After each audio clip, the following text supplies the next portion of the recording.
So let's go. Um, I would like to start with hold on a minute. Talking about the higher time frame again, and the relation between the 7-hour chart, the 9-hour chart, and the daily chart. Because daily, I guess everyone uses one of the main higher time frame charts, because I mean it's the daily candle. It has a lot of power on this info. And in my last live stream, I talk about the 7-hour candle, the doji candle, how it works between the 6 p.m. doji candle, and how price reflects 2 candles later. But between the last live and today, I noticed that I don't know if because it was the holiday weeks, that price act a little bit weird, or maybe I mean it's something that I didn't notice before. From the last week of December and beginning of this year, if you're looking for the 7-hour chart, the doji candle, it works, but sometimes you get like weird candles. I mean, like this consolidation. In a consolidation, we can get like a very clear price. But since this doji candle was working very well in the last let's say three months, I was trying to figure out what I was missing here, what I was looking wrong. So, like I said in my last live, I look at the 7-hour chart, like let's say one candle is 6 p.m. to 1 a.m. So it covers basically the Asia section. The next candle is 1 a.m. to 8 a.m. So it basically covers the London session. And the last candle is 8 a.m. to 3 p.m. That covers basically the AM section and part of the PM section of New York. So for me, in my mind, I was looking this as okay, in 3 candles I can frame the price section, the accumulation, the manipulation, and the distribution. So I was thinking, okay, if I try to approach the market looking for 3 candles, one cover each session, what about the 9-hour candle? Because the 9-hour, if we think in the same logic, we have 6 p.m. to 3 a.m. so covers the Asia section through the London opening. So I mean the Asia and the pre-London marketing. The next candle covers the 3 a.m. to 3 a.m. to 9 to 12. Sorry, 3 a.m. to noon. That covers like hold on, I'm talking right? Yeah, 3 to 12. So it covers like basically the whole London and the AM section. And the next candle starts like noon to 6 p.m. So cover the afternoon. So if we think about the most volatility happen between London and New York AM, this time frame for me, it's more powerful because we have one candle to whole Asia and pre-London, one candle to whole London, I mean London to opening and London close, and then New York AM. So it's the most powerful time for the price moves. And if you think about it, we have like good things that I notice here. So let me just take off some of this so we have like a clear chart. So if you think about this on the 7-hour chart, on the 7-hour, if you measure this candle here, this is the 6 p.m. Candle. It works well because it was closer to the less old swing high. It wasn't the swing high because the swing high was that candle, but it works well. I mean, we got a rejection on minus 3.5, and we went in a consolidation from January 7th until January 10th. So we have like 3 days of a consolidation, and we were expecting something like this because this was the non-farming payroll week. So we expected like a flat price in this time, in this 3 days before the Friday, and on Friday we have like a expansion again.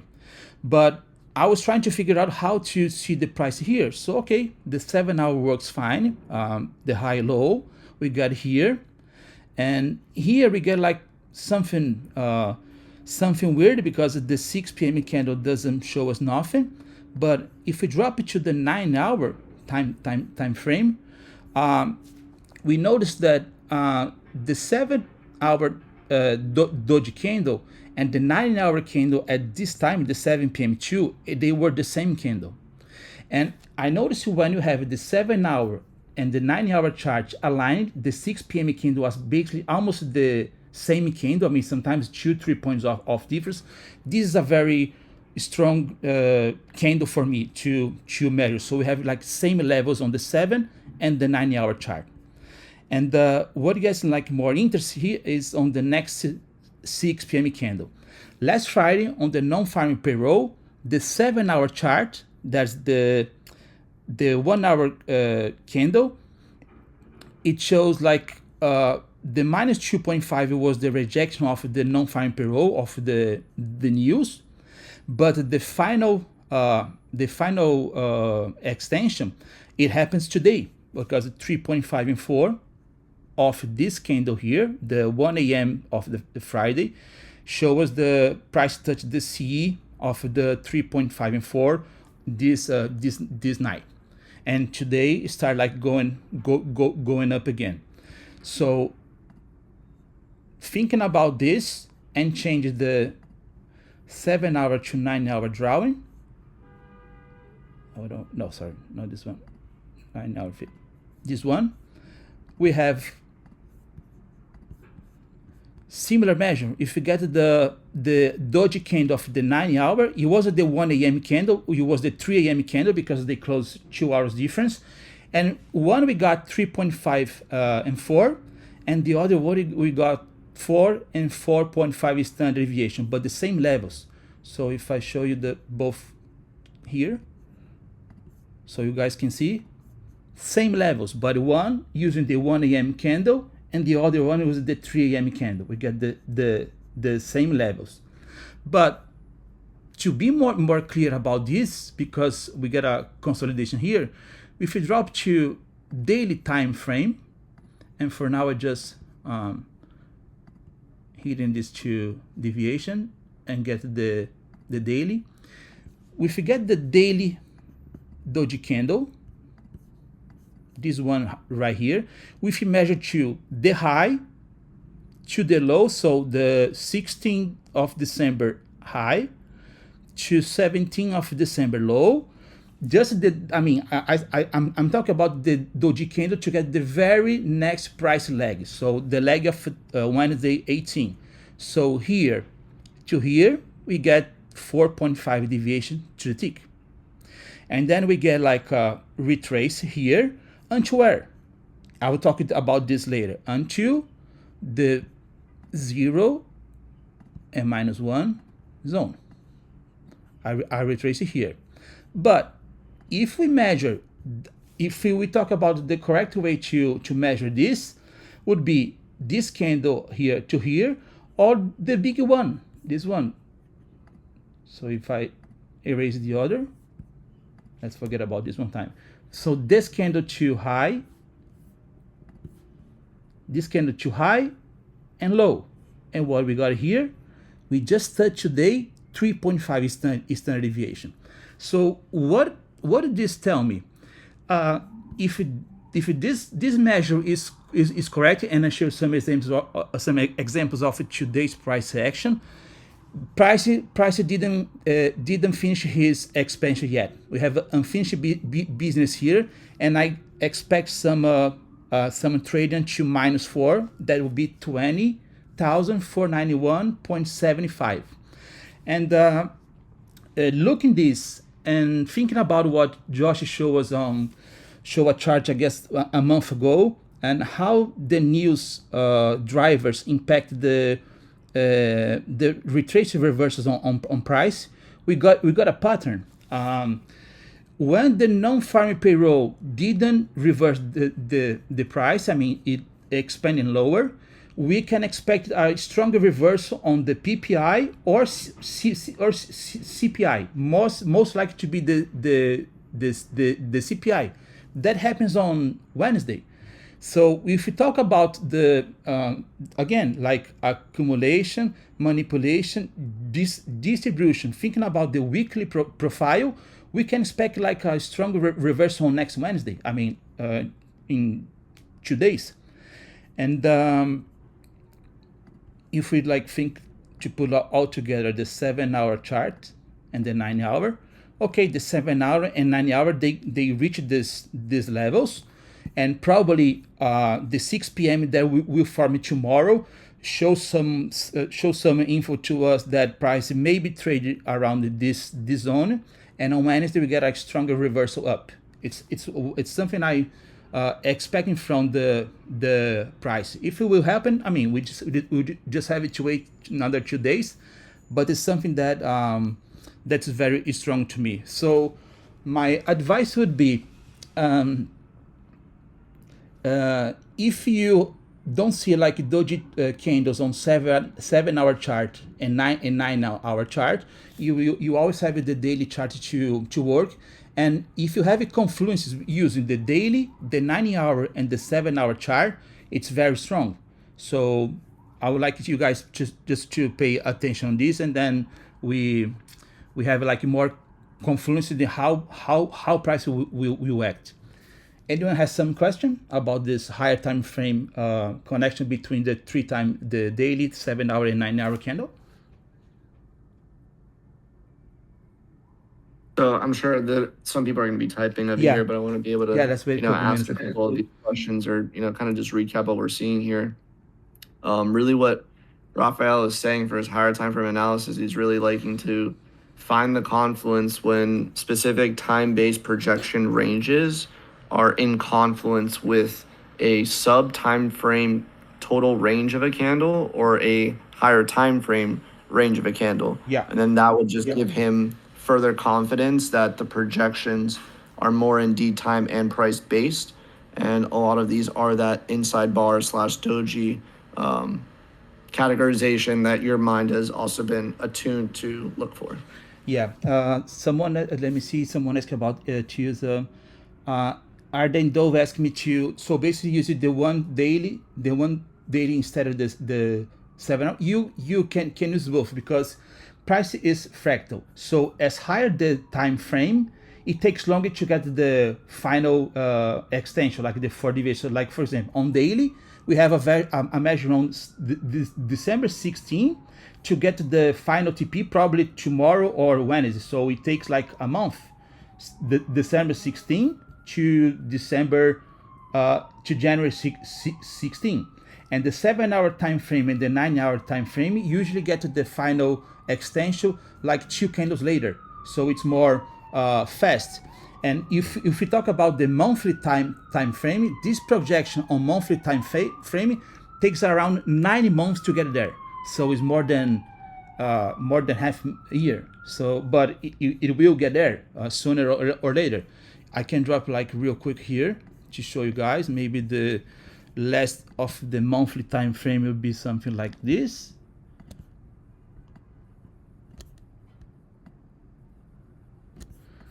So, okay, from October 2022 to 4.5, we get it on February 2024. Took more than a year, but price will get there. If we just measure the doji, if we measure into the next opposite candle, that would be from October 2022 to December 2022, the 4.5 deviation we didn't get yet. I mean, yes, we did like cross on December 2024. I mean, right here. And then, I mean, you guys tell me if it's a coincidence or not. In December, we get a reversal. Because why? Because the price reached 4.5. So December of this year, 2 years later, we reached the 4.5 and expect some retrace here and maybe an expansion later. We have to see what price happens. So as higher your time frame, longer takes to get the 4.5 standard deviations. Basically, it's like this. Anyone has another question? Let me see on the chat. So from the doji, you measured previous daily high to low. of the correct day. Yeah, in the daily candle, let me show again. On the daily candle, I measured the high and low because it was a doji candle that took liquidity. It was the highest high. So I take the high to the low. So technically, to get the final TP, you measure this candle because this candle took the high. I mean, there's no higher high after this candle. But to get like a more close extension that will happen fast, you measure the highest high of the December 16 until the lowest low of December 17. This price lag, I mean, these two candles will give you like a price that will happen like more fast, like maybe in 2-3 days, like happened here. If you measure this and this, it take 1 day to get the final final TP.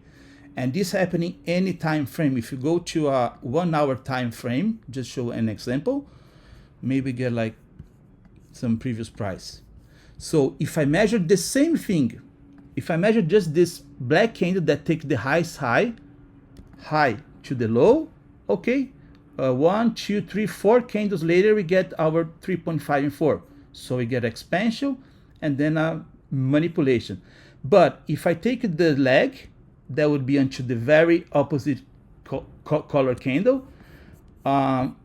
We are about to get the 4, we almost get today the 4 Eastern deviation. We get between 3.5 and 4, but it took much more time. Let's see, it took like how many hours? I don't.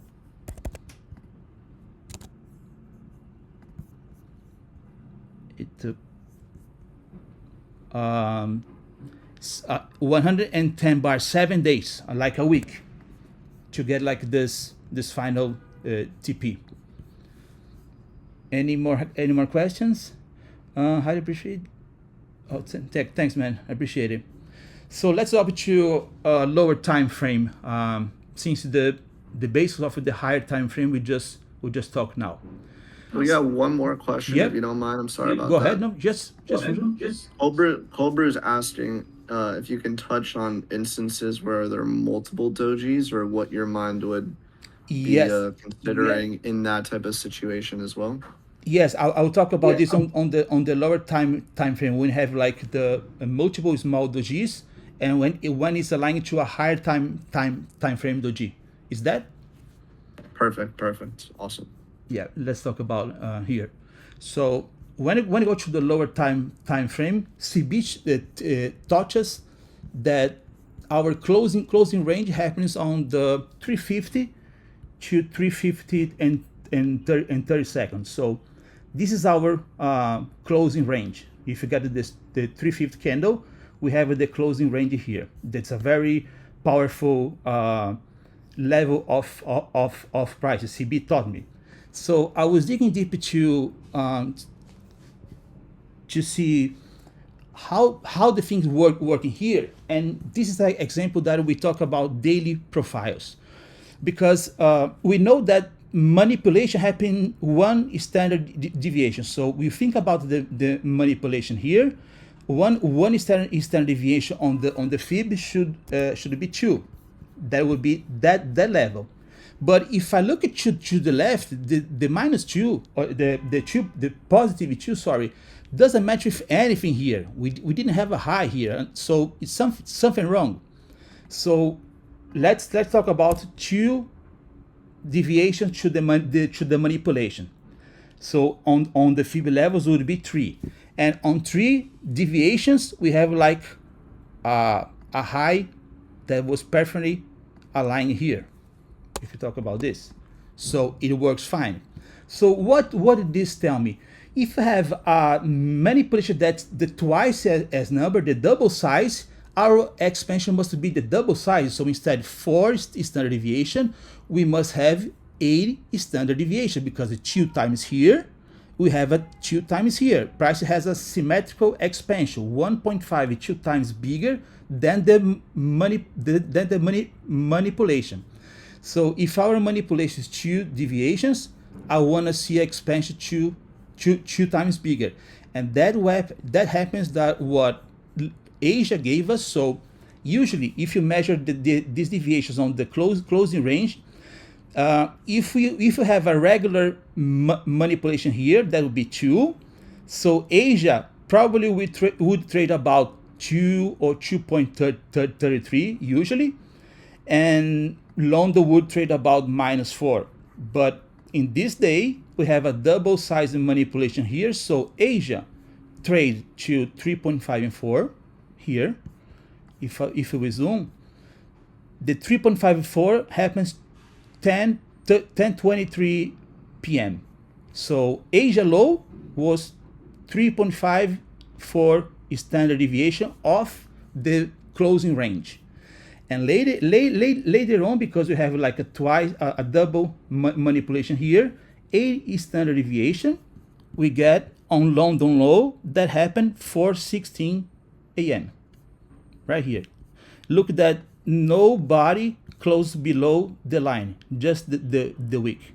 A wick on 4:16, wick on 4:17. So if you pay attention how price moves from the closing range, it can give us like where Asia will trade low and high, and where London will trade low and high. And that was I was want to talk about the closing range. Someone has some question?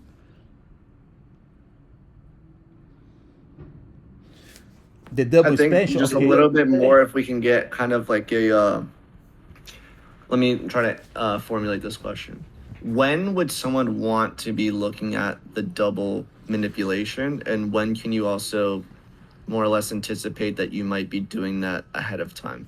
Yeah, I mean, we can look to we need to try to match the manipulation lag to a higher high that happened on the past. I can try to find it on the previous day, but if we would have like a regular expansion here until 4, we would have like a number 2 here. This level should be something like this, like a double top, something that rejects price. So we have like a high around here. If we see this, price would expansion until 4. But if you drop this Fibonacci here, if you plot the Fibonacci here, and here, and you add the positive 2, and you don't have any high here, there's something wrong.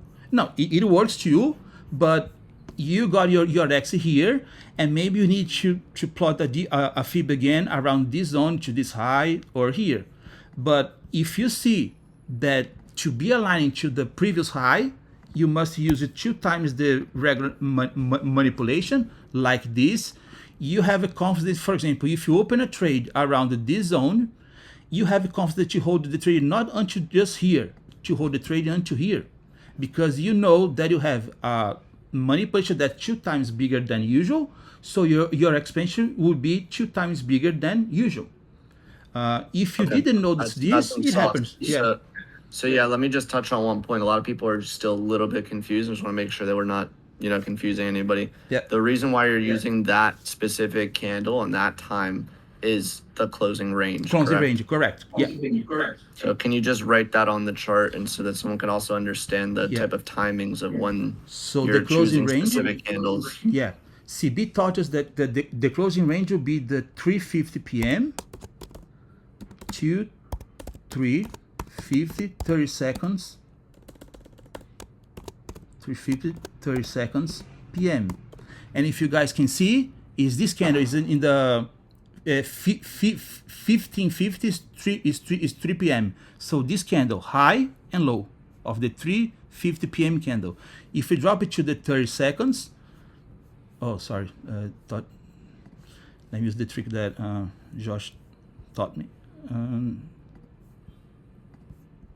If you drop to the 30 seconds candle, it will be the 350 and the 350-30. So low and high, right here. If you back to a minute, I mean, the corrective thing will be like this. I just move a little bit left to see like the price clear, but high and low of the 350 candle. Look here.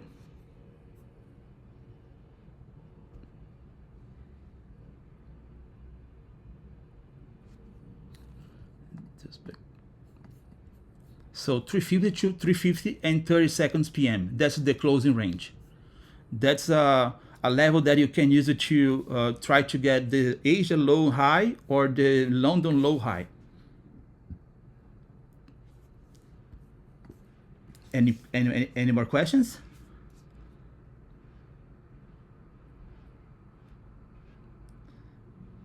Hold on, I'll talk about the open range now. The 930 open. I'll talk now. It's the next subject. So yeah, let's move it to the opening range, since no one has more doubts about the closing range. So right after that, we have the today's opening range. I guess everyone knows the opening range, like CB taught us to, is the 9:30 a.m. So let me put here. Is the 9:30 a.m. to 9:30 and 30 seconds a.m. That's our opening range. So we have like a indicator that show this to us is this indicator here. That's the opening range high, the equilibrium, the 50%, and the opening range low. So if you go into today's opening range, price initially go to the bottom side, right? We have the opening range here. CB taught this us. If we don't close above the opening range, when you close below, we have a lower price, and that's what happens here. Price rejects the 50% of this range. Look like the bodies can close above, so we go lower, all right? But until where we going lower, because we didn't know exactly. So when you see something like this and you measure this opening range, we can see that 2.33 standard deviation price touched this level. There's a very important level and couldn't close below. So what this show to us? If we can close below 2.33 or 2.5 standard deviation, we have a reversal.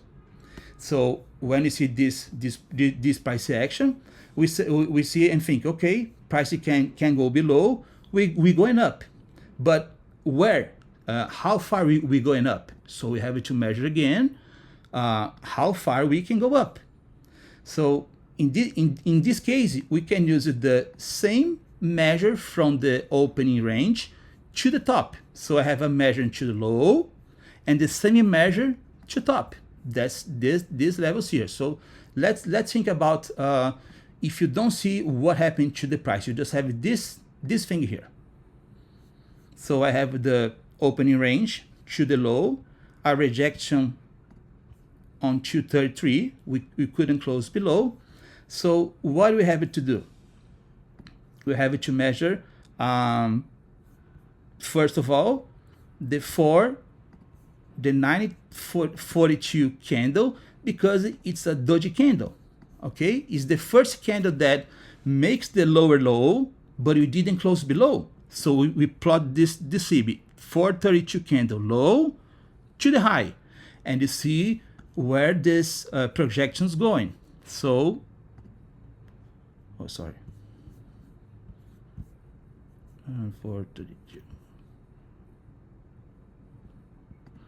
We are here. So after this, what happened? Price moves up. So we just measured this doji candle, but technically it's not a doji because the bottom wick is a little bit bigger than the top wick. So when we have this, that's the most conservative way to approach price. If you measure this, you have the very next price leg. I mean, 1, 2, 3, 5 minutes later. And that's what happens here.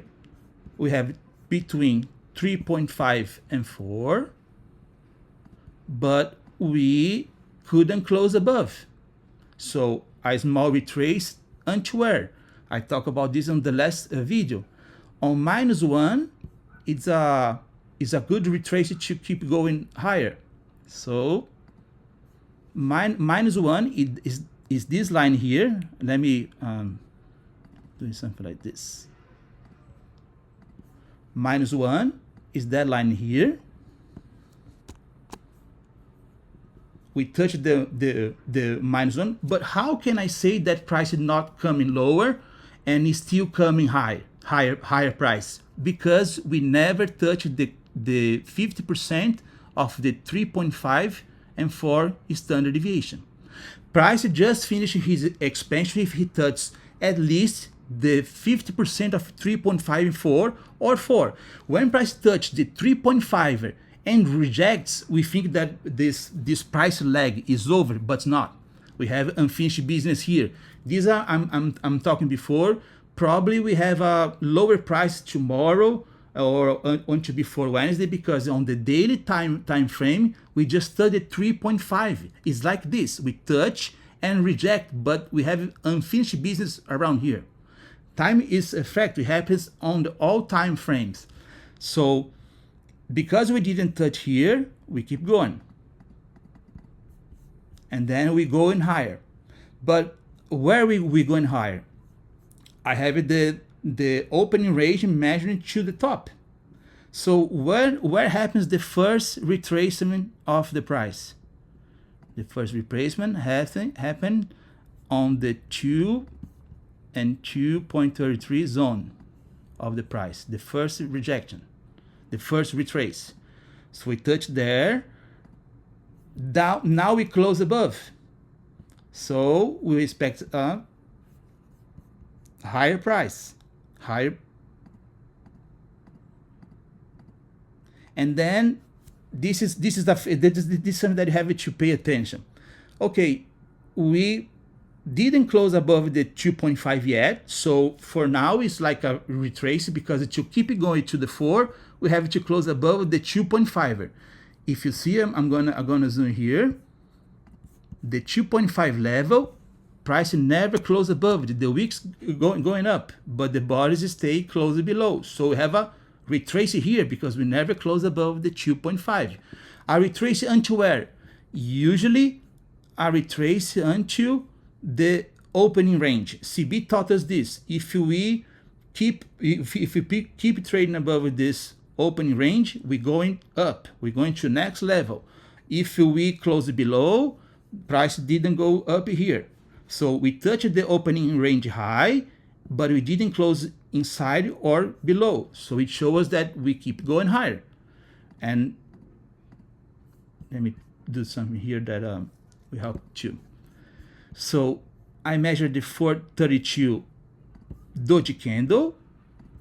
And if you measure the 432 lag, what is this? Is this low, the 432 low, until the next opposite candle color high? That will be the 945 candle. But the 944 is higher than the 945. Let me just take this here again one time so you guys can see clear. So this low to this high, because this technically not a doji candle. The wick is the bottom wick is bigger than the higher wick. So this low to the next color candle high, that will be the 945 candle. But since this candle is higher than the 945, we measure until here. So we wait.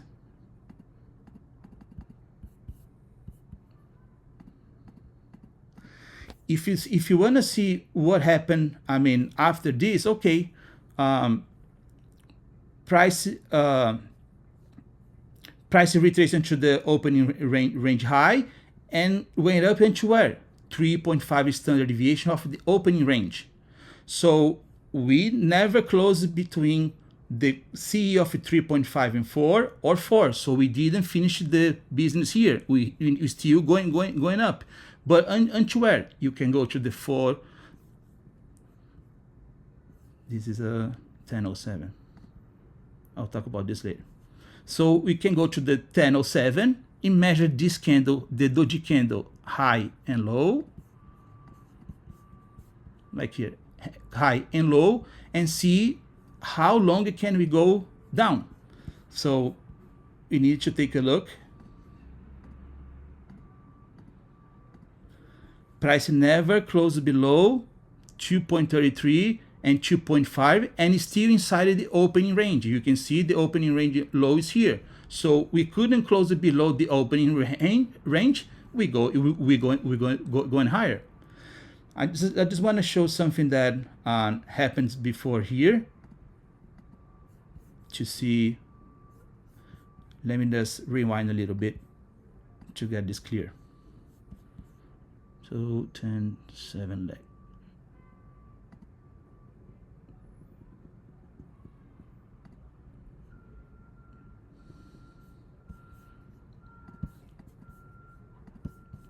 So initially we measured like, let me, hold on, 10 leg,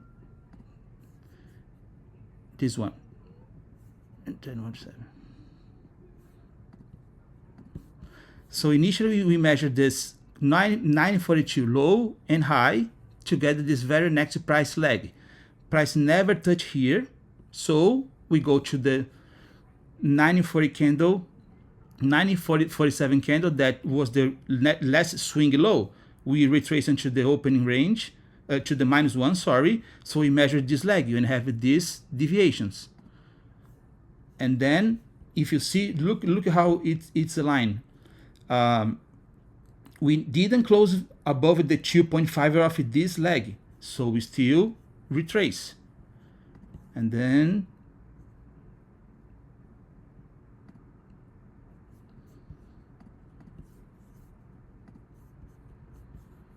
we get back where we were.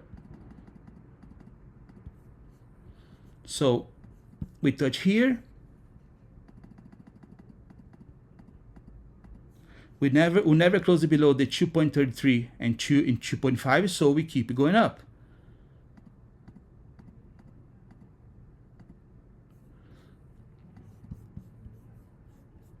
Sorry, we gotta retrace, but we didn't. I didn't measure this leg, but if you would measure, it would be something like this.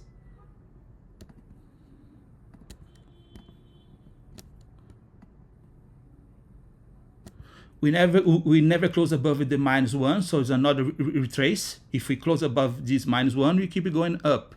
We never close it, we come down. Until where? Until the CE of the 3.5 and 4 of the 10.07 candle. So this is something that show me that now price can go up because we touch at least the CE of 3.5 and 4. So what we have here?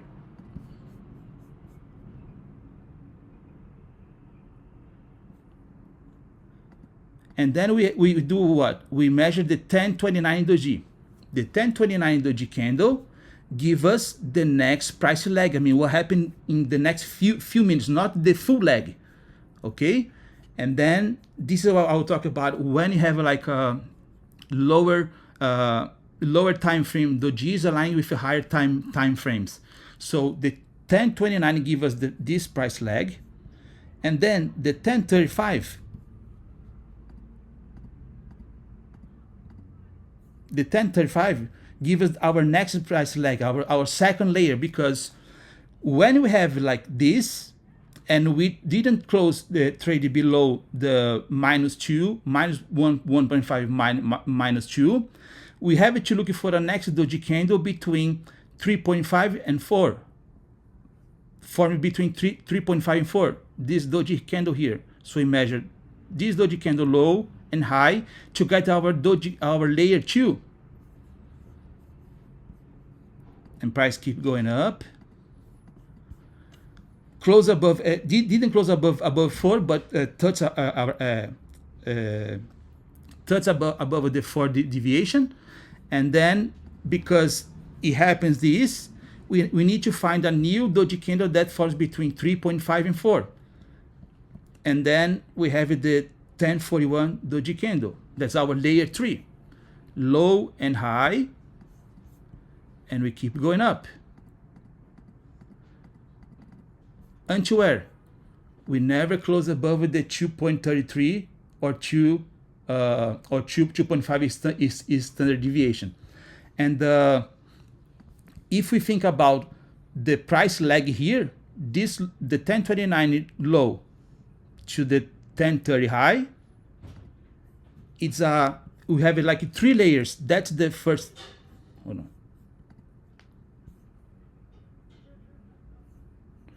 We have the first layer, the second layer, and the third layer. 4 is standard deviation times 3. We have 11.5, 12. That's perfectly aligned our 2.33, 2.5 of the third layer.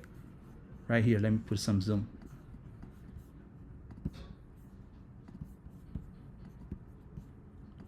So how can I get to this full lag?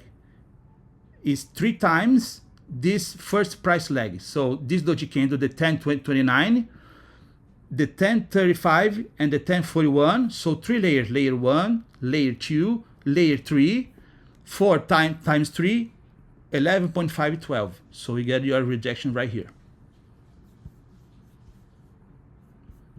And then we can see if the price is aligned with the something about this. What do we have here next?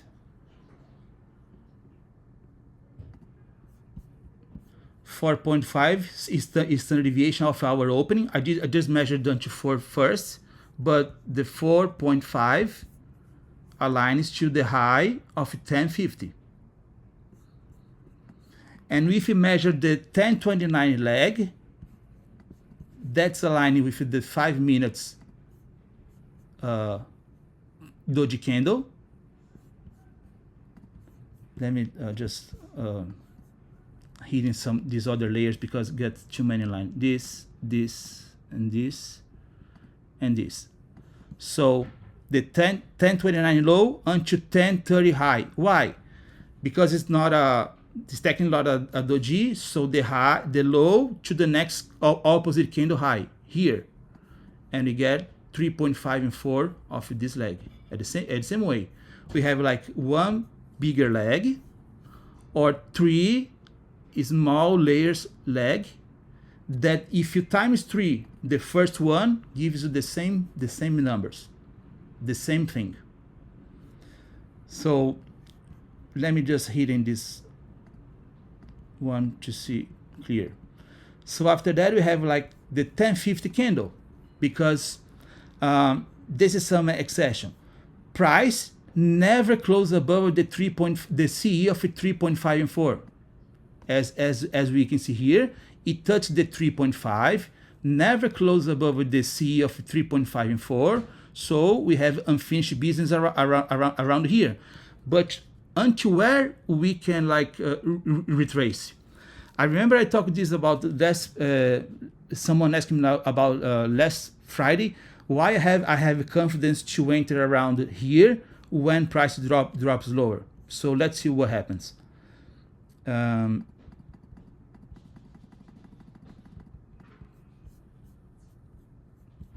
Price retraces until the 50% of the opening range.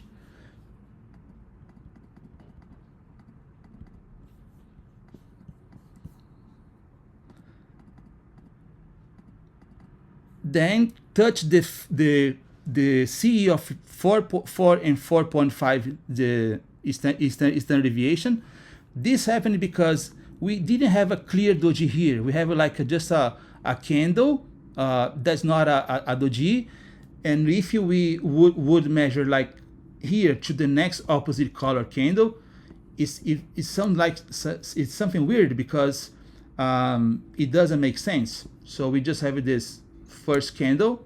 So this is why we didn't have just 3.5 and 4, because it's not like a regular price here. It's just an exception because we didn't finish this price lag. The 2029 price lag is still in running and still managed this price because we didn't touch the C of 3.5 and 4, and we didn't close it below this enter. So this price lag is still like manage this price. So after this,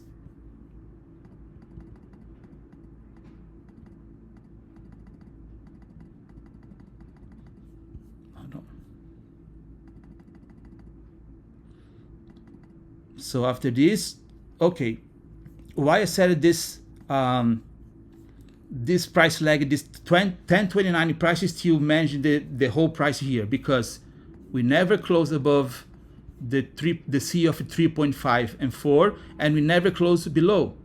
So if we measure this the price lag, that price, this candle that price rejects here, so the 1144 candle, we can expect how long will be this bottom price, this lower.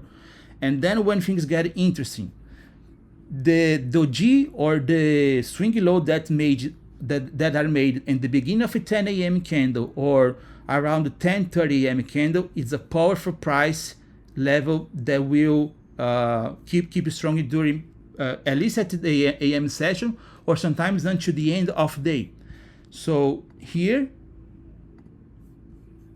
what do we have here? When price touches here, what can I see? We have this bearish order block on 1 minute. If you measure the high and low, 50% of this order block, it's around here.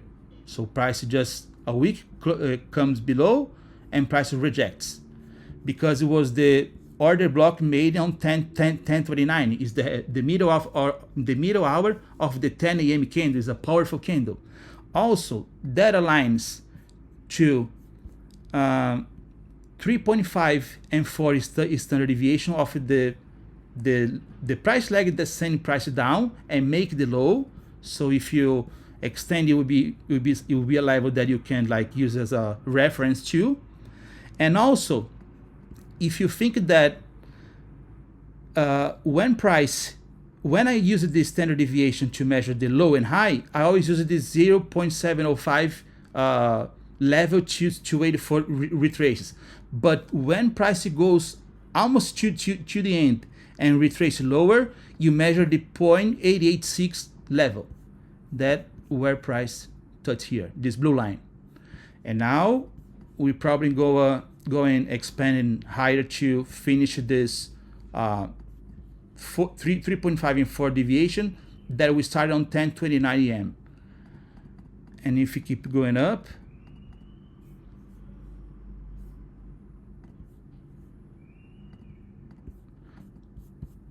we measure the candle that was made the 1201 to 1202, and we're gonna see this deviation here. Let me just take this off. No.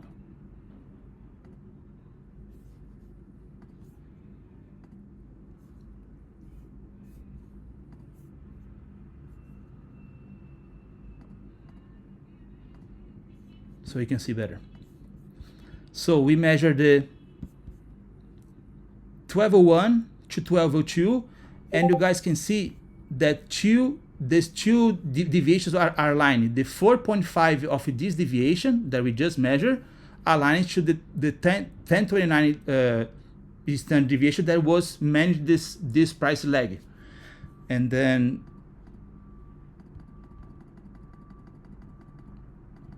price goes to a little bit below, let me see, a little bit below C. We didn't touch C, so we keep going higher. But before, we retrace a bit onto a zone 2.5 and 2.33 zone. Price touch 2.33, and then -4 of the 1029 lag, that it was more than 4.5 of this 1211 lag. And if we take a look on the closing range that I was talking about today, let me do some. This is very interesting. Let me just take this off. So let me put on 5 minutes. That's easy to see. The 3.5 and 4 standard deviation of the closing range is where price touched 10.05 and rejected. So the first leg up of 10.05 was rejected on the 3.5 and 4 standard deviation of the closing range. and the 3 and 3.5 zone, it's where the price just move up. Let me see where we are now. Probably touch the 2.33. Yeah, exactly. A little bit, or 2, the 2 deviations that we more. Yeah, now probably we have like the highest high of the day. -2 standard deviation. It's a zone, not exactly. So this zone here probably be the, I'm changing the color.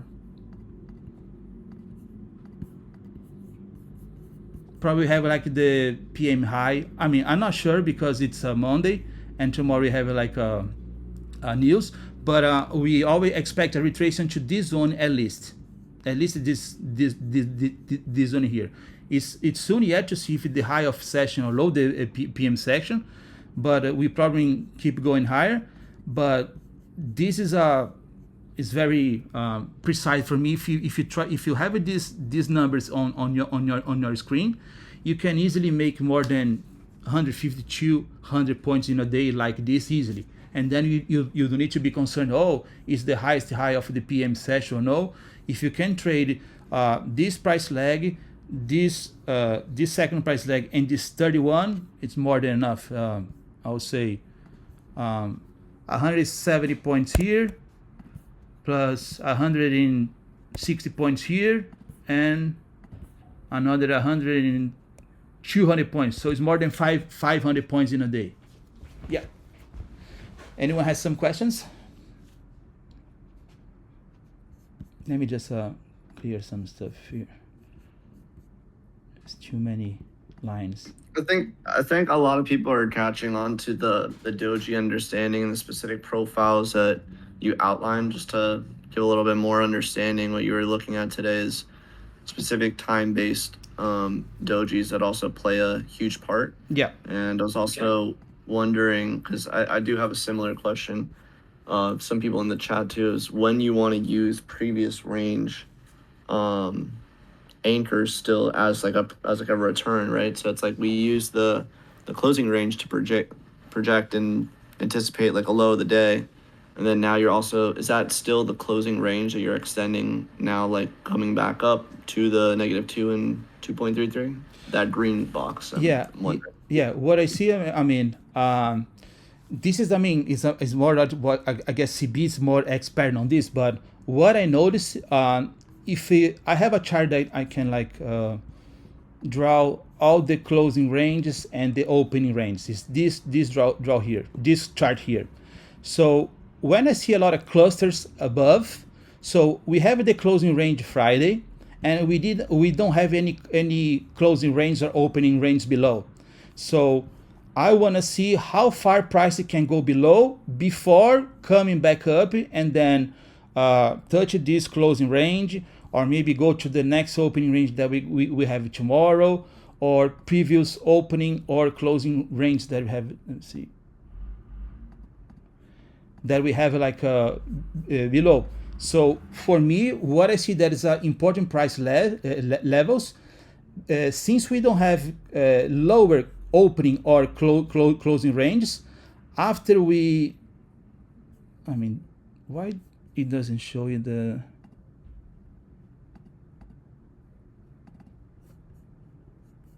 I don't know why I can see the today's opening range. It's weird. Interesting. Yeah, let me just like refresh this one. Hold on.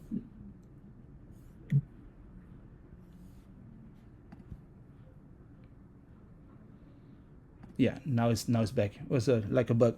So we have like the opening range here, and we don't have any opening or closing range below. So for me, it makes sense until price didn't touch this zone, the closing, the Friday's closing range zone. I want to see this standard deviation level to see how price react to here. What makes sense for me now is price go at least until the CR, the closing range low, at least.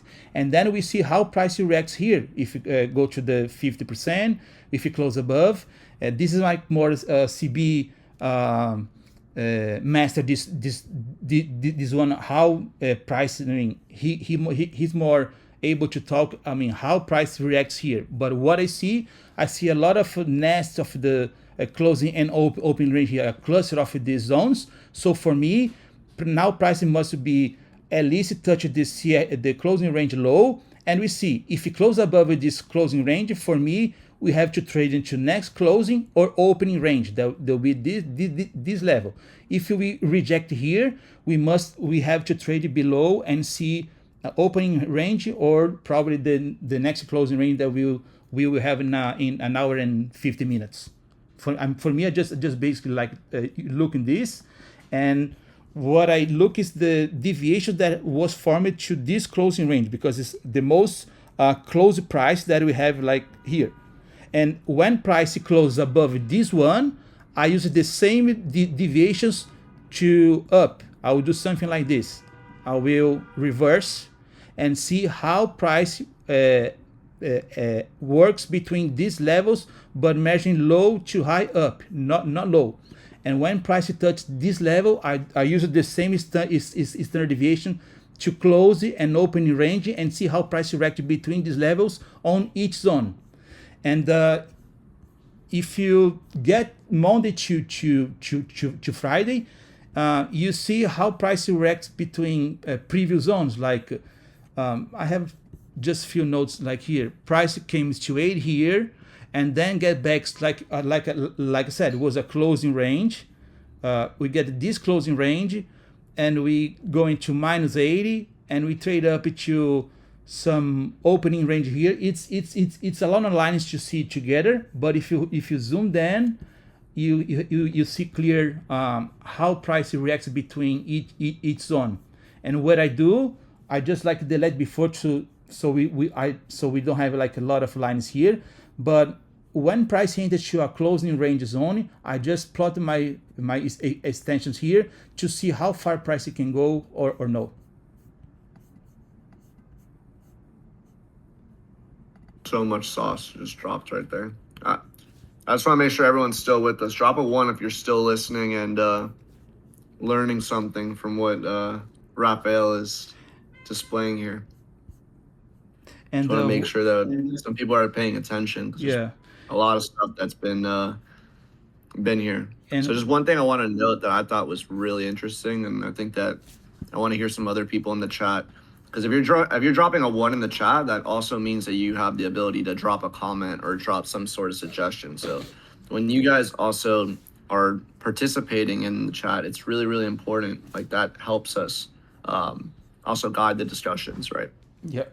So one thing I just want to note right here is that you're basically utilizing the projections in confluence with previous closing ranges, and then also when you're nearing a closing range extremity, meaning there's not really a lot of closing ranges below you, that's even more when you want to be paying attention to your projection. So yeah, shout out to you and Cold Brew also.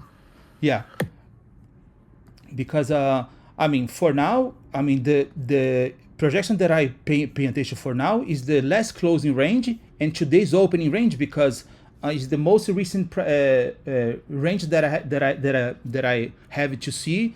That's more important to me. But if we trade up, I'll start to look at this closing range projections up, and probably I will drop like this opening range projection low, something like this.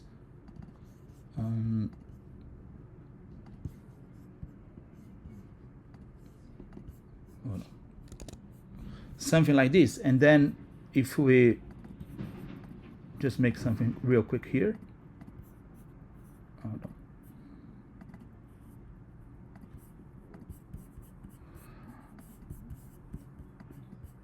I want to see if we trade up. I mean, because the -1 is aligned to this zone, I mean between 0 and 1, I want to see if we trade up, price trade around this zone. First the 3.5 and 4 zone first, and later on unto 2 and 2.5 zone, something like this. That will align our -2 here, like the manipulation that happened before we see this closing range will be formed. This is two important levels that I mean, if price trades here, I'll take a look around this zone, 3.5 and 4, and around 2 and 2.5 zone.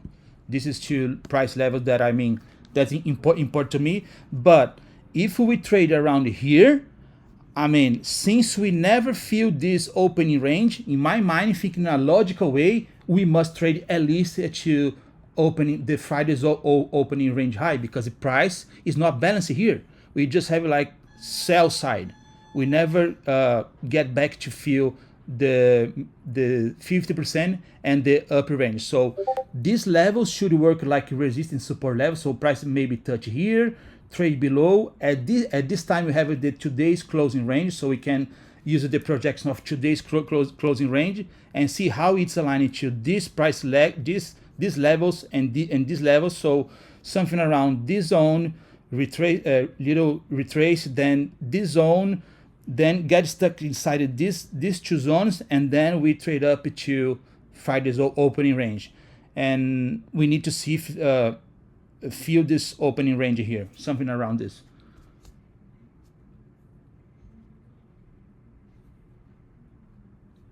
Someone asked something here. One question during Asia.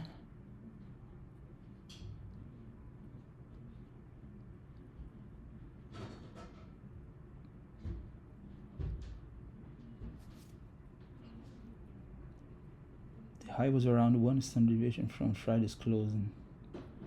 You mean you're telling the Asia high? I mean, I didn't trade the Asia, so let me see what you're talking about. Hold on.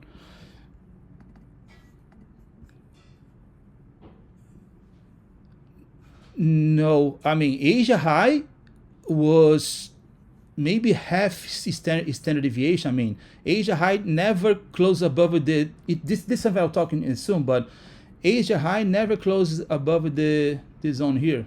Oh no, this one, the 3 and 4 p.m. zone of last Friday. If you come here,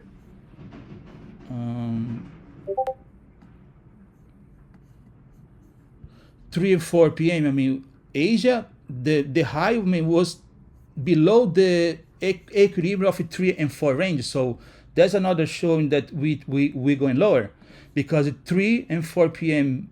Window is a very important price lag. So because we never trade above the CE, the equilibrium, it most likely we go below. We're going lower. So I didn't see what you mean that we trade until 1 standard deviation on Asia, because if you measure the closing range here, we never trade close to this. Was that clear? Yeah, I think a little bit about his question too is saying how, I guess you want to maybe utilize the closing range in influence during Asia, and I think you answered that towards the later portion of the question. Yes, definitely. I always use this. Yeah. If I'm going trading Asia or London, I use the today's closing range and projections to see how price can go on Asia and London. If I'm going trade, if not, I just have this measure to show you guys. If I'm just going trade the AM session, I don't care about the closing range deviations, because I was waiting the opening to get these new measures. But if you trade Asia or London, you have like very important levels plotting this fib on the closing range. Yes.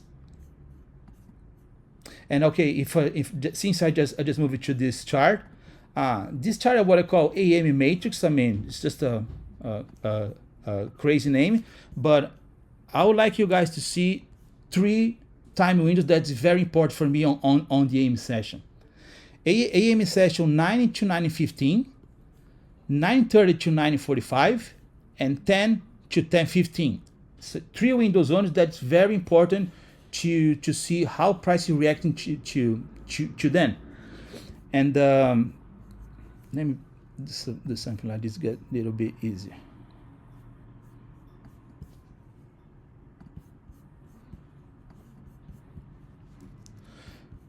So today we have like the 9 to 9:15 window, before 9:30, price trades low. So usually I like to see the 9:30 opening, like here, sweep the 90 to 9:15 high or low. If sweep the 9:15 high, I expect like pricing goes lower. If it sweep the 9:15 low, I expect the pricing going higher. And then if you take a look,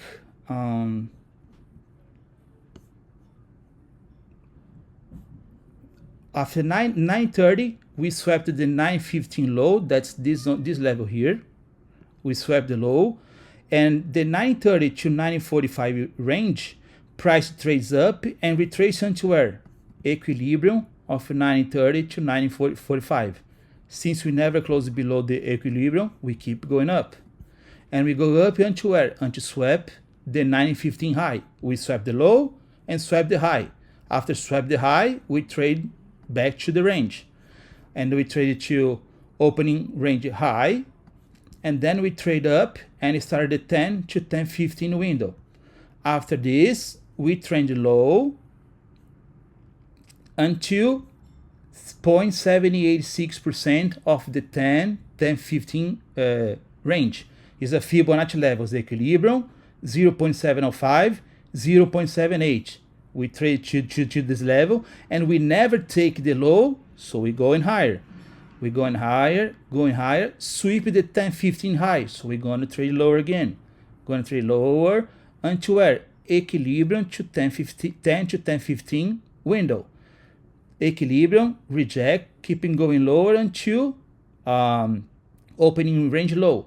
And then we have like the rest of the day. The 10-15 low. Then we trade up again until 0.68 OT, 0.618 of 10 to 10-15 window. Trade to OTE, trade it back again to 0.786. Look, the level 2 times, here and here. Then trade up, above the high again, the 10-15, trade it back to the high of 9:15, rejects and keep going up, get back to the high of 10-15, and now we are consolidating and now backing lower. So these 3 time windows for me is very important. And when you figure out how price reacts between these time windows, between EQ 0.0705 and 0.786, it's a very powerful tool to see how price reacts if it's going up or going down in these 3 time windows. Someone has any question about this? This is a little bit more difficult to understand like right away. You have to take time to see how price works, and I don't use the 1 minute time frame. I like to use the 5 minute here. Gets more clear, but it's the same price levels. You have to see how price reacts on the first time window, then on second time window, and then the most powerful time window for me in the AM session is 10 to 10:15. That's the most powerful time window in the AM session.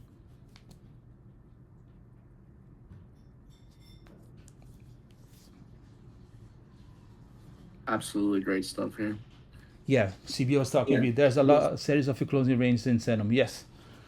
I mean, basically. Yeah, so there's closing range is dependent on the asset class, and for more information about the opening range and the closing range, you guys can learn from Pax Trader 777 on Twitter. He's the man that's introduced the closing range and the opening range to all of us. Yeah.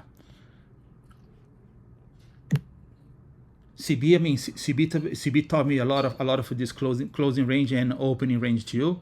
I got a lot of info to him, so shout out to Cobril. I mean, I learned a lot from you, man. I appreciate it.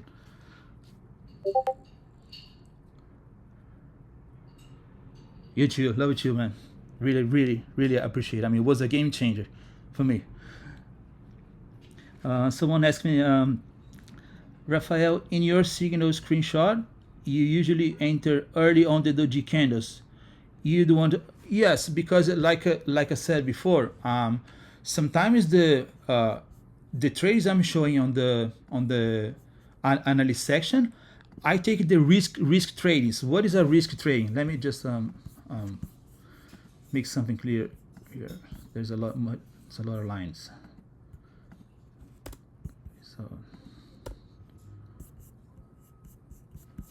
So for me, if I would take a trade like here, since the price touched this zone 2.33 and never went below the 2.5, I take the risk enter right here. I enter marked right here, something around here.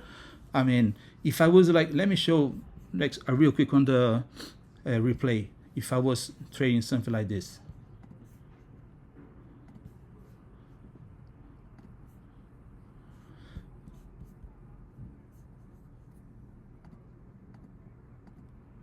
When I see this, let's say I enter here. Okay, it's a little bit. My stop loss will be here, below 2.5. It looks like bigger stop loss because we have this gap, but my entry will be around here, maybe almost 10 points below. So my stop loss will be, in this case, 6 points. And then I use this projection and see how price develops.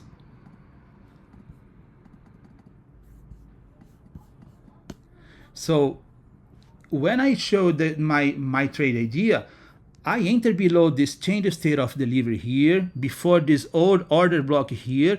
I enter before because I take the risk enter because I have a high risk reward ratio. And in this trade, I mean, it was fast, but I would take one off on -1 because if I'm right, we're going up. If I'm wrong, pricing will trade until least the -1. That's a manipulation leg. It should come in lower. So in this trade, I'll take one off here and move my stop loss here. If it was a wrong trader, I'll take one off here, get stop here. It's still a win trade to me. But if I'm right, we keep going up. So my TP on this case will be something around here. So in this case, when I see we close above, we never touch the CE, probably I'll put another one around this zone here. So I had another one. And then, boom. That's my, or maybe I took like three off here and let a runner to do this price action here. After the 4, I run it and I was framing like the opening range high, something around from here to here. I use I let my runner go. That would be a trade that would make sense to me. Or if you miss this leg, this entire leg, hold on. If you miss this entire leg, you have 2 options. You try to get it like a short around here, or you wait a retrace of this whole range. I have a range here. Hold on.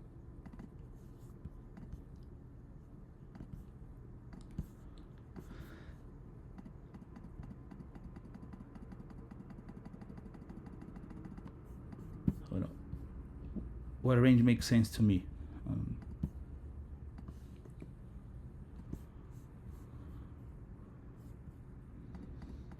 Here, when price returns to this zone, 0.786 or 0.886, for me, it's a very good zone to get a retrace. So I'll see how price react. I will take a look on, okay, I have an order block here. No, not yet. I have like this order block here. So I try to frame it, okay, on 0.886. Let's see how it reacts. Perfect, 0.86. So I'll enter here.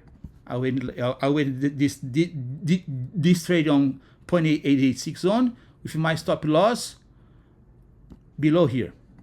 That would be a trade that I would took. And then, okay, we're going up.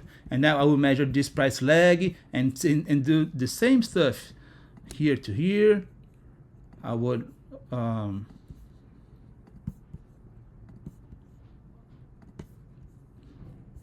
something wrong.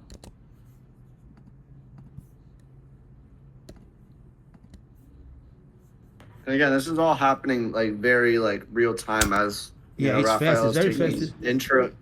You gotta know exactly what you're looking for, because as this kind of mentioned on the first screen too, he has very specific, very specific protocols for each stage of the doji and fib sequence that he trades. Yeah. So when you're saying like, oh, like you're looking at this and it may look unrealistic to you, again, like through practice and seeing more of these examples, then it'll make more sense to you that the community is again even been sharing their own charts. So it's not just Rafael that's doing this, right? When you see extremities of price is obviously at their quote unquote most risky, but when it's most risky, it's also the most opportunistic sometimes for the right analyst to take action, and that's the type of trades that Rafael favors because of their risk reward status. Yeah. So hopefully that's more. And one thing I would like to say, it's easy to see, oh, that would be an amazing entry when you have the all price leg printed. When you see all those candles, highs and lows, you can measure and see, oh, that makes sense to enter right here. I mean, but on the live price, it's tough. Even for me, it's stressful to be to get like the very lowest low or something like this, because it happens so fast, and your brain must just see, okay, because if you do this measure, let's say our trade like this leg down, if I measure this zone like correctly, like here, oh, it makes sense. 0.5, let's say something like this.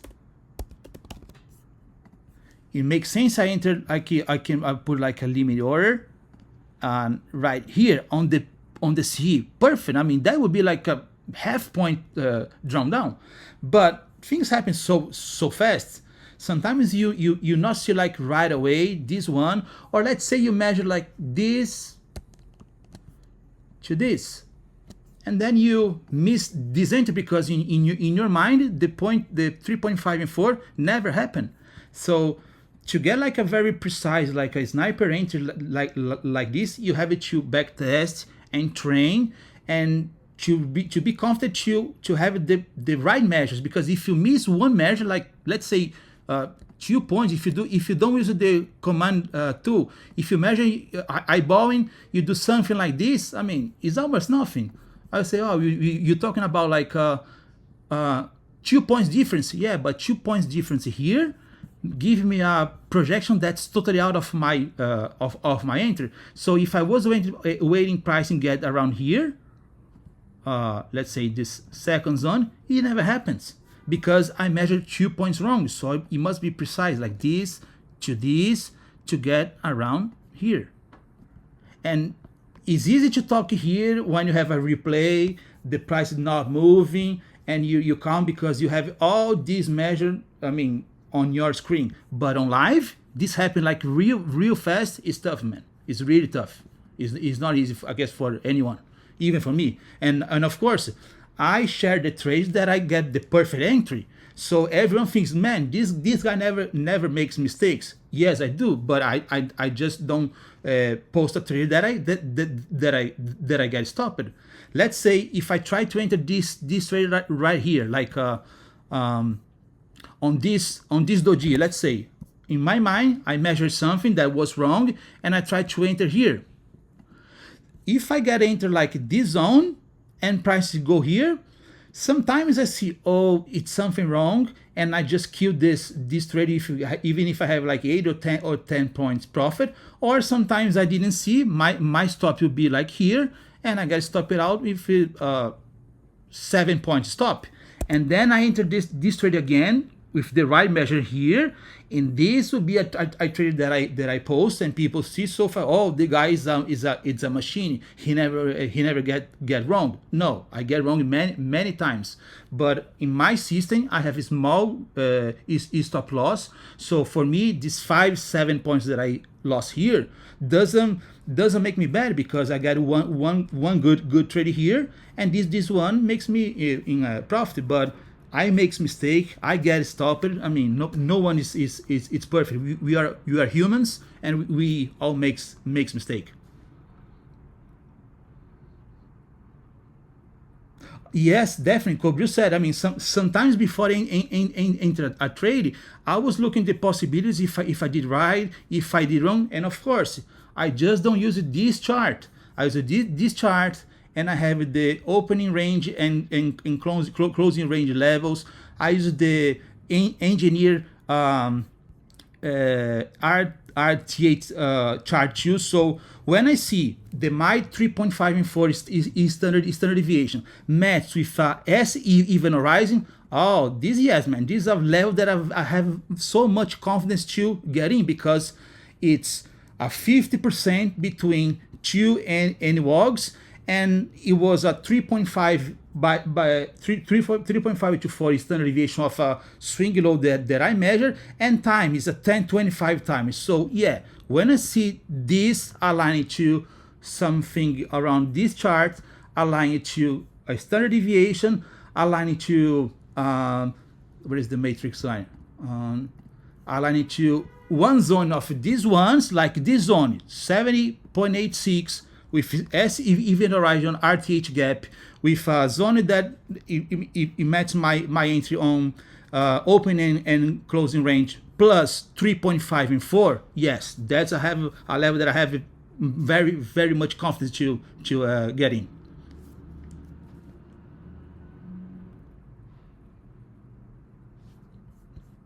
And any questions?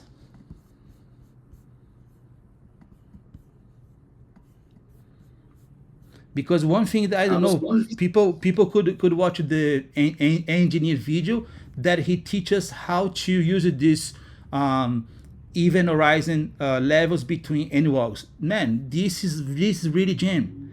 People, I guess people don't have like idea how precise price respect this level. It's nuts. It's very precise. I mean, when you get how this work, that's a game changer, and it was for me. So when you align this one to this one here, this one, when aligned to standard deviations, when aligned to opening and closing range, you have like confluences, like 3-4 levels that are very important to you, and you feel confident to open a trade.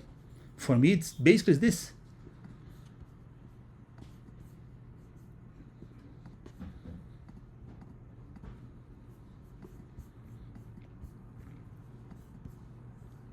Someone has any question?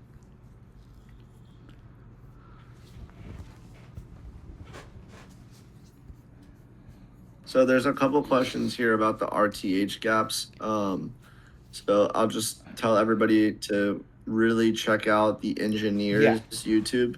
He is the RTH man himself. The RTH like the master of RTH. Yeah, definitely. I learned that chart I show you guys. I learned it from the engineer. He taught me. I mean, I didn't know nothing about it before watching his videos.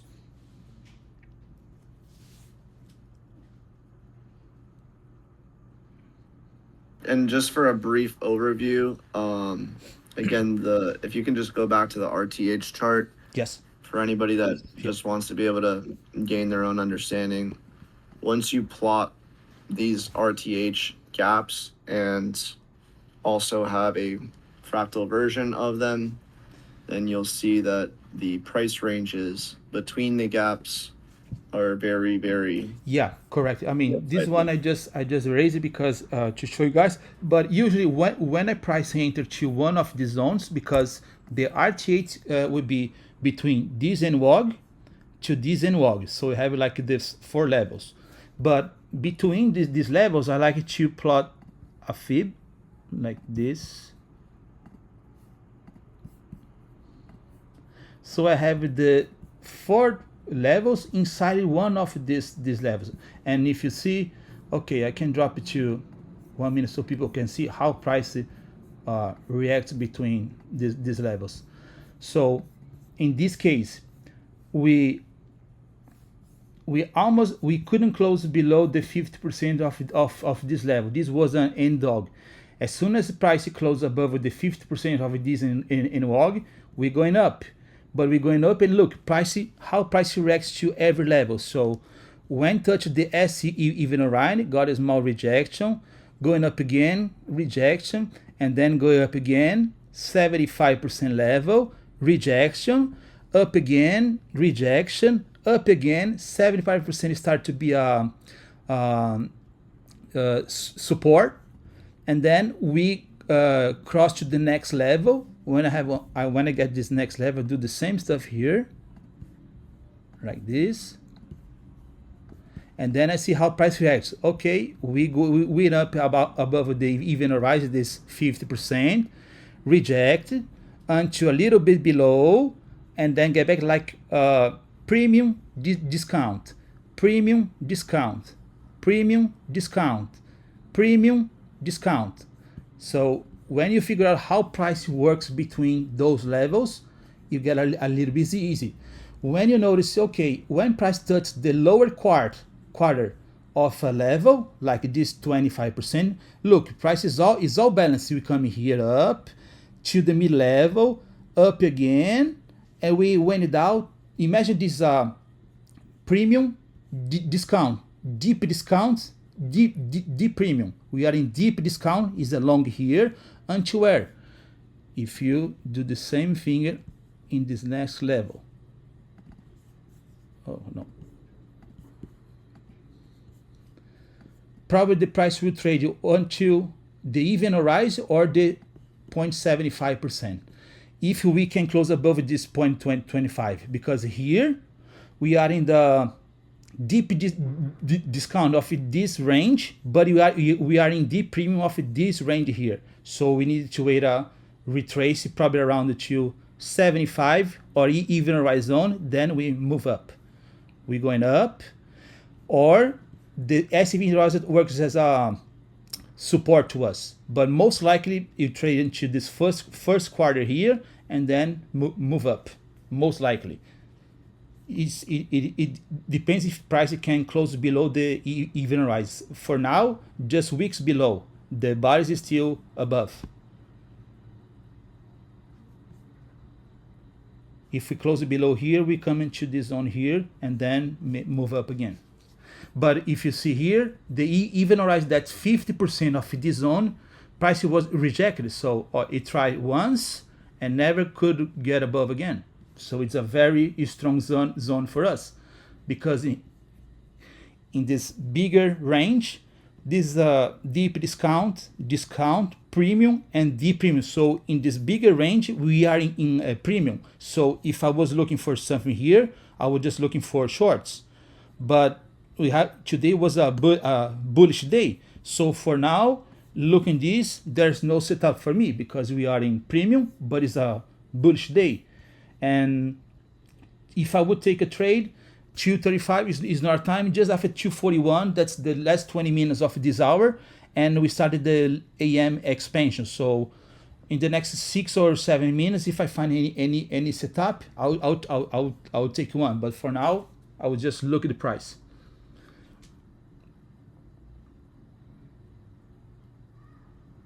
Any questions?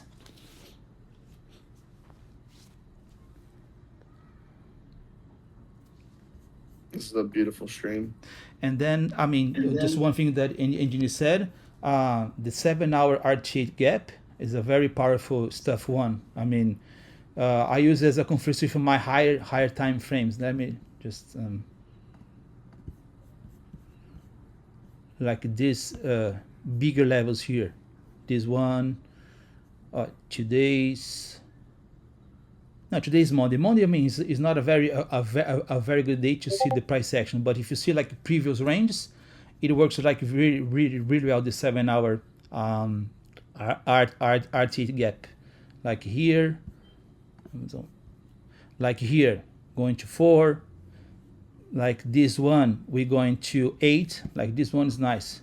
Look, from this gap here, we're going to 80 standard deviation, rejects and going lower. That's the two positive of this price lag, and we're going lower until 8 again, almost 87. This I said, for me, aligning to the daily time frame that I said we're not done yet. No, yeah, we're here. So this 80 for me is done here.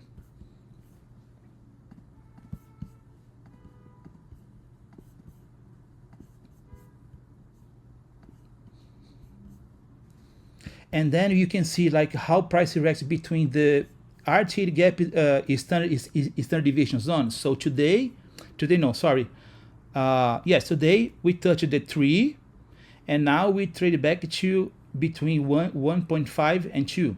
The same logic that I was talking about on the standard deviation I use, how price reacts between the zones, it works to these levels too, to the RT gap levels that we have every day. So this is something for me we're not done yet, because Friday's RTH gap, we closed below the 2.5, but we never touched the 4. So for me, 556, and I guess the daily time frame, hold on, just to make sure.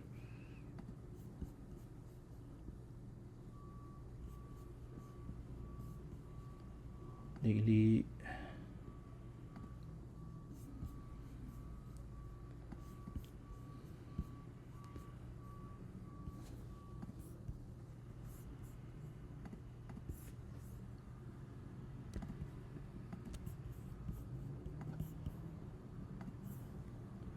$24,496 and 20,555. Yeah, probably we will trade to at least to 4 is standard deviation here, because if we think about 3.5 and 4 of the daily,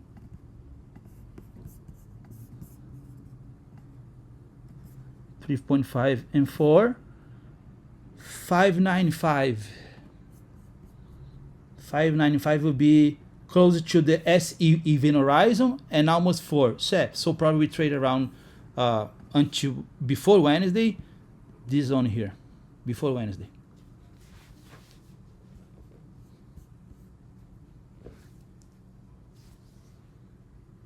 Any questions?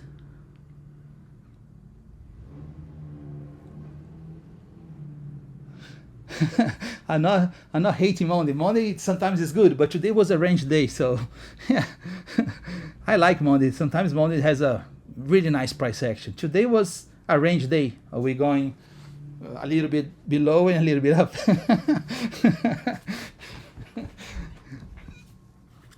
Anyone has any question about what we talk about today? Of course, you guys can direct me if you have a doubt after watching this presentation again, because yeah, sometimes it's a little bit to digest faster, but feel free. Oh man, great, 2K, awesome, beautiful. If I'm trading live, no. Here we just like it showed some educational purposes. I mean, I showed 2 traders using the replay time just to see how I would approach a trade. But I always show some insights in my section. Yeah, Rena just like share with you guys. Yeah. Sir, the law. If I trade, yes, no, I trade. I'll show quick. I trade gold, oil, crude oil, and Nasdaq. So I showed this today. I share with it in my section. My gold trade was this one. It's basically the same stuff like here. Opening range. I used this deviation to see 3.54. I took a trade around here, I guess 621, 2680.3. My stop loss is less than 1 point. Until 4 is standard deviation. Was a win trade like that was fast today. Hold on. that was a 30 minutes trade to get the full TP. It was very nice. And on crude oil, I took the same trade, like the same logic here. Opening range of the crude oil, I took a trade around this zone here. I was around this the CE. My stop loss was below the point for me, so I didn't stop out for 1 point. I mean, 1 point was like on the edge, and then I take one out here on -1, and I started to create this presentation when price was around here. So I queued the trade, and 20 minutes later, just got the alerts that my TPs was done. And yes, I closed the trade. It was around here, yeah, in profit, and 43 minutes later got minus 35 minutes later got my full TP. So yeah, I missed this one. How do you find? I just want to review this if you can real quick.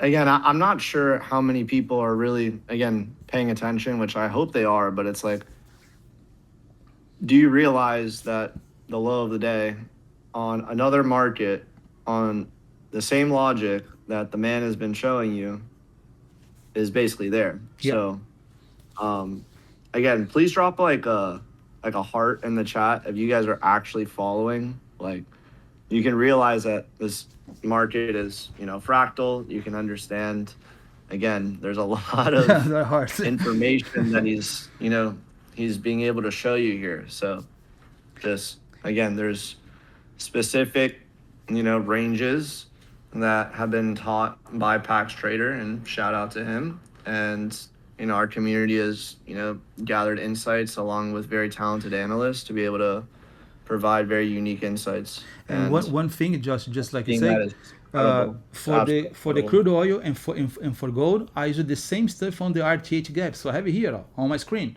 Nasdaq, crude oil, and gold, and the price works in the same way on the three assets. So with this information, my opening and closing range, I have all assets here too: Nasdaq, yes, down, crude oil, gold.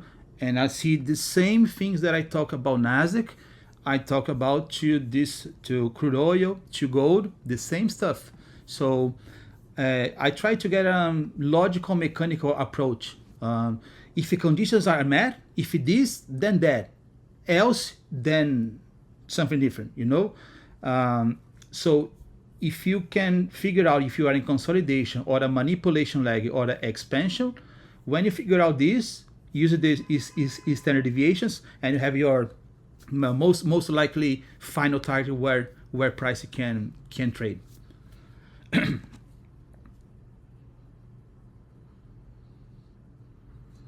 Yeah, CB just answered the crude oil, the gold trade operation. Thanks, CB. Yeah, I learned from you but you are the master on this.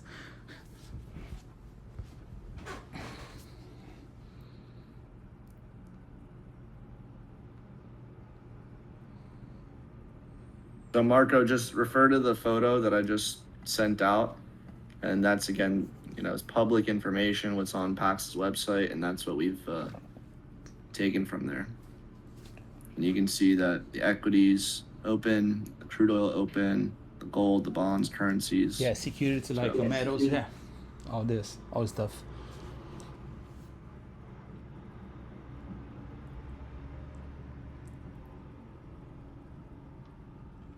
Anyone has any questions, or you can wrap up here. Whatever you guys want. Fibonacci sections, yeah, I can direct me, but I can show real quick for you. The Fibonacci section is this one here. You can take a screenshot. Yeah. And one thing that just remember now. For crude oil, you can use 4.5 and 5. Crude oil. Usually prices go to -5, usually. And for gold, sometimes to 4.5. And Nasdaq usually to 3.5 and 4, but sometimes go to 4.52.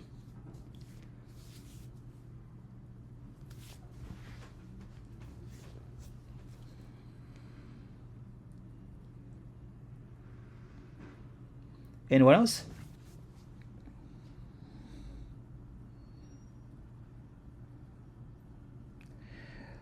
You can use the M1 opening range, but some days is not like precise like the 930 to 930 seconds. So if you think about take a sniper trade when price right touch or the 2.33 or 2.5 or between 3.5 and 4 is standard deviation. Sometimes these 2-3 points that you're missing just measure the 1 minute candle, gives a 3.5 and 4 standard deviation level. That's not right. So you can get crushed if you, or you can miss a trade, or you can get stopped because you don't have the correct level. This is if you think about the expansion is 1.5 into times bigger than the manipulation level. This is math so it's precise. It's times 2. 1 times 2 is 2. 1.2 times 2 is 2.4. So you don't get precise levels. If you have like a bigger stop loss, it's fine. But if you want to try to use a tight stop loss, you must be precise on your measures. Absolutely. And I see a request from someone in the chat, Michelle.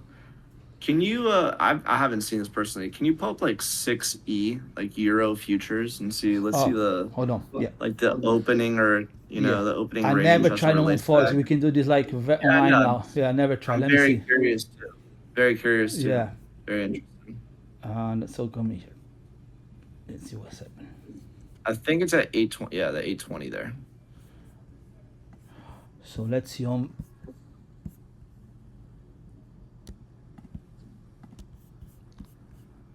Let me just drop 1 second. 820, 20, 30. Yeah. So let's talk about. Hold on. Let's probably this is two layers because okay. Let's do something like this, like I told on the closing range. If you put the 2 deviations, you get this low, but not this one. So let's try 3.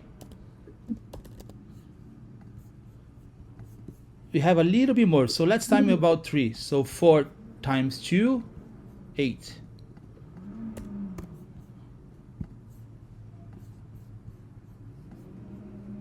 Yeah, was too much. Yeah. No, I guess it's too much. You can trade the very first price leg with precision. I mean, if you think about 4.5, it's fine, but not like precise as Nasdaq because okay, opening range, 4.5 you get to this leg on 8:33, so 30 minutes left after, and then let me see different price leg if it works like what we are. We can also see another day because this is Monday on a slow day for Forex. So let's. We could be like a Tuesday or Wednesday to see. I can make measuring and try to post on the Forex community, but I don't know if it works. I mean, I never tried. When I was trading Forex, I was trading using CFDs, so it was like it wasn't future contracts. It was a regular one, and of course, I didn't have this knowledge that I have right now, so I can say about it.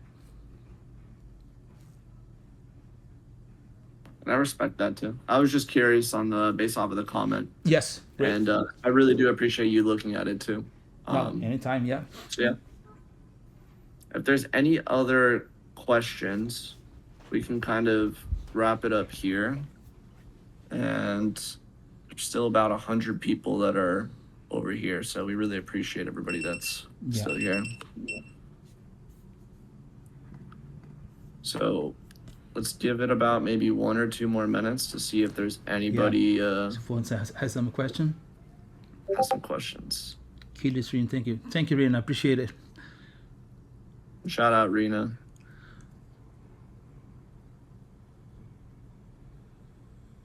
Thanks, Addison. I appreciate you guys. I'm glad you guys like enjoying this, and maybe I started to do some small videos about this concept, so it's easy to understand. You guys can do it again, like a 10-15 minutes video on the YouTube. So I guess it's easy to follow, and maybe you can talk like with a small comments on the video, so it's easy to understand. Love it too, CB. Thank you. You are a beast, man.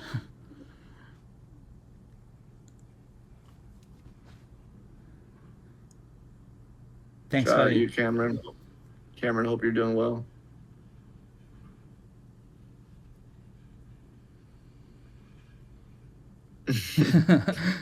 Oh, but your avatar changes every day. You're picking on someone else. You're funny, bro. How old I am? I am 43. 43? Yeah, 43. I'll be 44 this year. Shout out you. Thank you, Rep. Thank you. Okay. Well, it looks like everyone else has a lot of comments, and we appreciate your very nice compliments as well.